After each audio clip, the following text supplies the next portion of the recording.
മുഖ്യമന്ത്രിയായി ചുമതലയേറ്റതിന് ശേഷം ആദ്യമായിട്ടാണ് ശിവഗിരിയിലെത്തുന്നത്. കേരളത്തിൽ സൗമ്യമായ ഭാഷണം കൊണ്ട് കൊടുങ്കാറ്റ് സൃഷ്ടിച്ച് കേരളത്തിലെ സാമൂഹ്യ രാഷ്ട്രീയ രംഗങ്ങളിലെല്ലാം പരിവർത്തനമുണ്ടാക്കിയ ശ്രീനാരായണ ഗുരുദേവൻ്റെ സമാധിക്ക് മുന്നിലാണ് നിൽക്കുന്നത്. എല്ലാവരും സൗഹാർദ്ദത്തോടെ ഒരുമിച്ച് ജീവിക്കുന്ന, സോദരരെ പോലെ ഒരുമിച്ച് വാഴുന്ന ഒരു മാതൃകാസ്ഥാനമാക്കി നമ്മുടെ കേരളത്തെ മാറ്റാൻ ഗുരുവിൻ്റെ ആദർശങ്ങൾ, ഗുരുവിൻ്റെ ദർശനങ്ങൾ തീർച്ചയായും നമ്മളെ എല്ലാവരെയും സഹായിക്കും. ഗുരു സ്വപ്നം കണ്ട ഒരു കേരളമാണ് ഈ സർക്കാരിൻ്റെയും മനസ്സിലുള്ളത്.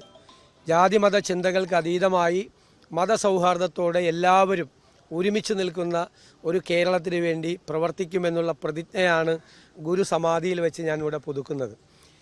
രണ്ടാമതൊരു കാര്യം, ശിവഗിരി എന്ന് പറയുന്നത് ഗുരുദേവൻ്റെ സാമീപ്യം കൊണ്ടും സാന്നിധ്യം കൊണ്ടും പവിത്രമായി മാറിയ ഒരു സ്ഥലമാണ്. കേരളത്തിലെ ഏറ്റവും പ്രശസ്തമായ ഒരു തീർത്ഥാടന കേന്ദ്രമാണ്. ഇത് ഒരു അന്താരാഷ്ട്ര നിലവാരത്തിലുള്ള തീർത്ഥാടന കേന്ദ്രമാക്കി മാറ്റാനുള്ള എല്ലാ സഹായവും സർക്കാരിൻ്റെ ഭാഗത്തു നിന്നുണ്ടാവും തീർച്ചയായും.